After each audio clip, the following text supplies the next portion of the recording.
Meanwhile, the owners of at least one business in Negril, Westmoreland, is counting their losses after their boat was destroyed during Friday morning's gun battle. As you'll hear in this report, the owners are calling for government's intervention to get them back in business. What was supposed to be a fun day at sea for Fabian Scarlett, his employees and guests, quickly turned chaotic before the boat even left the pier Friday morning. This is very lucky to escape from the shooting. I have to tell the officer, he's one of us. Mr. Scarlett, who operates a business called Tiki Upon the Sea, was packing his igloo with food and other items onto the boat when disaster struck. Residents and passers-by were sent scampering for cover due to the raging gun battle between the police and gunmen.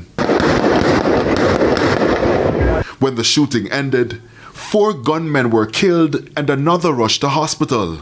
Normally, me and our kids are out there helping Daddy load the boat, so I praise God that I chose to stay home yesterday, because it could have been a lot worse with our children being caught in the crossfire. Peer gunshot all inside of the boat. The business operators told us their boat is hanging on to life. The co-owner explains that several bullets pierced the engine, dealing a major blow to their operations. And our boat is now just inoperable, and we're down in a peak season.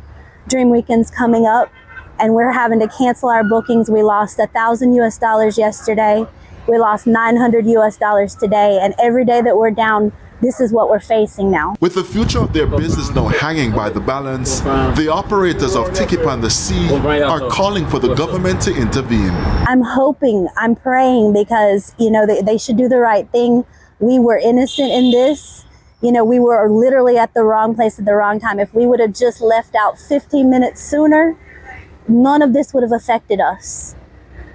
And we just want, we want this to be made right for us, and we want to get back on the water. And right now we cannot do that because our engine is completely destroyed.